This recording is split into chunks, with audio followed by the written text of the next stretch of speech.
What's going on, YouTube? Just started this YouTube channel. I'm going to be talking about UFC content, UFC picks and predictions. We absolutely slaughtered, and I mean slaughtered, UFC, what was it? New Orleans, UFC New Orleans. We absolutely slaughtered it. I'll pop up a text right here of what I sent my friend. This was like midway through the fights. Fight number one off the bat. Carly Judas round 3 KO. I called it and I sent it to everyone I knew. Carly Judas lands an absolutely beautiful knee in round 3, puts away Nicole Cagliari. Amazing call. Plus 1500. We put our maximum because Hard Rock limited me for whatever reason. Maximum was 18 bucks, cashed out 288. What a start. Bruno Ferreira looks really good on the ground. Submits Jackson McVeigh. Honestly, I feel pretty bad for Jackson McVeigh. He gets Cedric Dumas first, right? That's like a winnable matchup. Then he gets some random dude where Jackson McVeigh probably wins, and that guy misses weight by 10 pounds. And then you give him Bruno Ferreira, short notice. Like, he was going in there to get slaughtered, and that's what happened. Anyways, next fight, we also cashed huge. Ryan Spann round 1. Submission, we had Ryan Spann round 1 and Ryan Spann round 1 KO. He ends up getting the submission, but it doesn't matter because we had Ryan Spann on so much and Ryan Spann round 1. And then the biggest bet of the night for me and my guy in Discord, we had Jimmy Crute moneyline, Jimmy Crute round 1, Jimmy Crute violence, and Jimmy Crute went out there. He looked like shit early and scared me big time, right? Because I mean, like, if you had a Jimmy Crute ticket, you had to have been scared. Was iffy for the first 3 minutes and eventually gets the fight down to the mat and does what he does best. He found a submission against Marcin Prachnio. Marcin Prachnio is probably getting cut, but that doesn't matter. Jimmy Crute cashed. We move on. Islam Dulatov gets a first round KO. We stayed off of that fight. Had a feeling Fugit might be able to extend that fight and maybe look good late, but no, he didn't. Atiba Gautier, we had round 1 KO. That was an easy one. It was like plus 120. Sportsbooks were on top of that as well. He didn't impose a game plan. And I think that's what we're going to see out of Prado. That's something I learned. Even though I skipped this one, I didn't win money, I didn't lose money. But for the next time, Prado's not a guy that's going to impose his own game plan. He's going to go and fight you however you want to fight. Against Zellhuber, he's going to strike with you, and he's going to try his best to keep up. Zellhuber absolutely, did his thing against Prado. Against Veretennikov, that fight was kind of however Veretennikov wanted it to go. Next fight, Marvin Vettori, Brendan Allen. We had Marvin Vettori at plus 170. I'm not mad at that bet at all.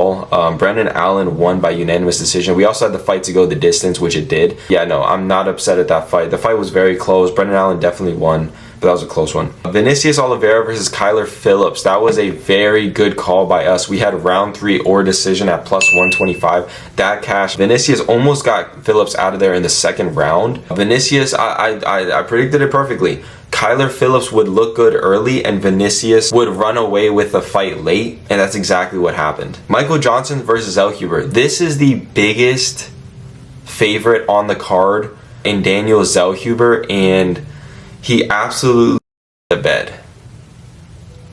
Like, he just absolutely shit the bed.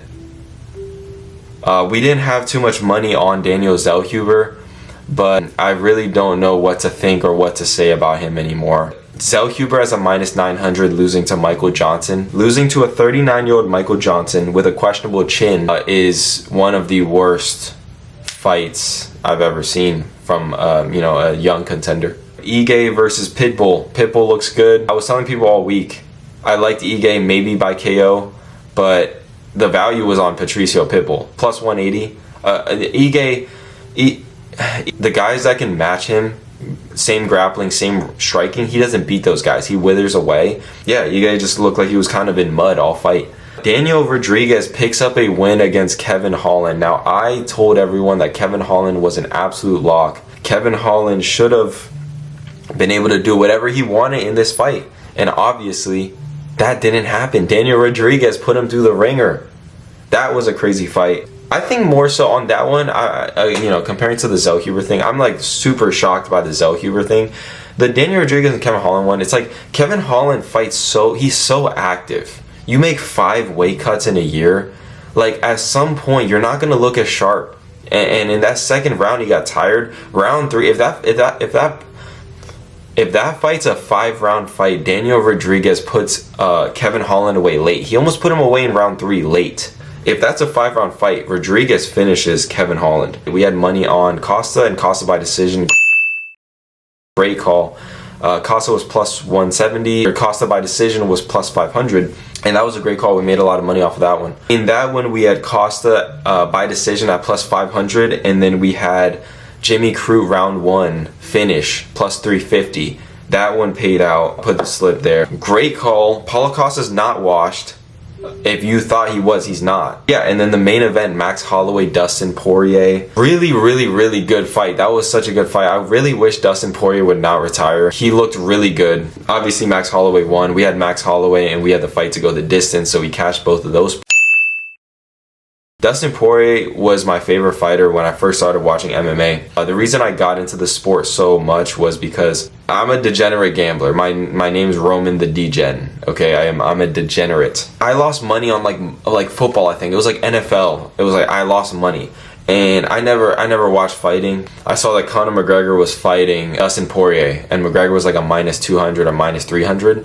And I was like, okay, it's easy money. Like, I'm 100% gonna, and this was back when I had no money. Okay, I had $100 in my bookie account, which don't use that shit. That's a scam. But I had $100 in my bookie. I was like, Conor McGregor's gonna win without a doubt. Like, this is stupid.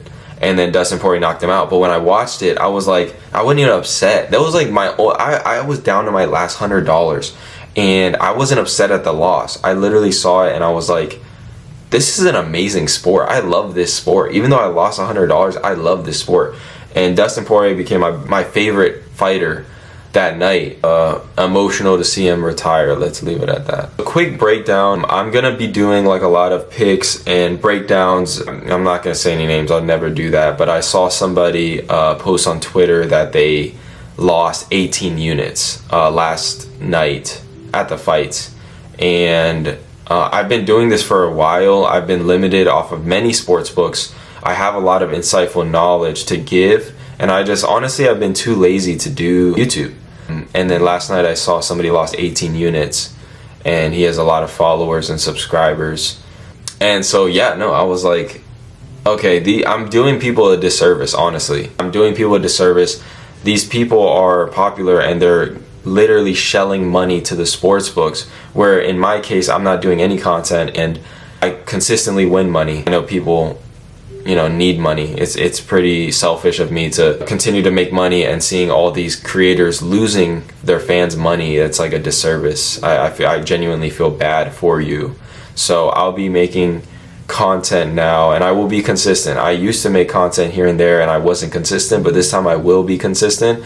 Things changed. I get older. I realize the importance of money and the importance of helping people. I love to be able to help people, and that's what I'm going to do with this channel. So yeah, make sure to subscribe. I will have the picks for Abu Dhabi, UFC Abu Dhabi, once I get into it. I've not got into the fights at all. I usually go through my routines late. I'm not one of those guys that's going to post on a Sunday or a Monday and say like, oh, these are my early predictions. I don't really like to do that. I like to wait for everything to open, as in I like to wait until the fights odds open, the props like fight to go the distance, winning methods. I like to wait until all that goes out and then just absolutely sit there and read the fight, watch all the fights. Well, I tape the fights first, so I'll watch every single fighter. I'll watch their last 5 performances, look at the style, look at the matchup, then I look at the winning methods, and in my head I create these stories, like how does this fighter win, how does that fighter win, and just watch and see what plays have value. At the end of the day, you're not going to have winning bets every single time. You have to play value. Carly Judice, round 3 knockout. Why did we predict her to get a round 3 knockout? Because Carly Judice throws so much damage. Round 1, she throws the same amount of shots and the same amount of damage every single round, which is insane. That's an insane output she can put out. But most girls in the division will not be able to hang with her late because she doesn't slow down. She keeps that pressure and she keeps going. Round 3 knockout at plus 1500 was 100% live. Could it have missed? 100%. But I wouldn't have been mad at it because she put the pressure on Nicole Cagliari and slowly broke her down. Why did we take Costa at plus 500 by decision? Costa isn't finishing a lot of guys in the UFC. Pause. He's not finishing that many guys. Pause. Again. Yes, I did think actually Costa could find a knockout. Did I bet it? No. But that's the reason why I took the money line, because I could see a KO, a Costa KO and a Costa decision. I couldn't see a Costa submission, but the money line was for the KO and decision, and then the just straight up decision was my genuine, this is how I think the fight goes. Costa looks better. On tape, he has the better competition. He's fought the better guys. I'm a big Kopylov fan, and Kopylov looked good to me. I know his price will be lower, and we will back him because Kopylov beats a lot of guys in the UFC. He looked good against Costa, a veteran who's been in there with guys like Adesanya, right? The one of the best fighters of all time. He's been in there with. So Kopylov is going to go down. According to odds, this is going to be bad for him. And then Costa's going to look good, which I actually think is going to be great for a future opportunity, because Costa isn't going to beat the top 5 guys. Like, no one on the top 5 he's beating. So he looked good against Kopylov, and Kopylov's going to go down, Costa's going to go up. So when Costa's stock goes up, we're going to end up, depending on who he's fighting, we might bet against him because his value is higher. Perceived value is higher, and Kopylov's perceived value is lower. So when he fights, he might be only a minus, 150 against a guy that's not on his level. And Costa might be a small underdog against a guy that's way over his level. You see what I'm saying? I know I'm rambling, but there's a lot of things that go into these numbers and these bets, and it's not just all luck. I literally hate lottery tickets. Why would you buy a lottery ticket for $5 and then they're manufacturing wins? They know which ones wins and which ones loses. Why would you buy a lottery ticket for $5 when you could put $5 on something that might actually happen, like Carly Judy's round 3 knockout? She knocks girls out, and Nicole Cagliari was a tough girl, but late Carly Judice was going to put the pressure on her. Round 3 knockout, bet it. You $5 pays out, I don't know, 100 something. You know what I'm saying? So this is your sign to gamble. Just gamble, please. Anyways, I rambled for a long time, but UFC Abu Dhabi picks coming up. Yeah, that's about it. All right, love you. Bye.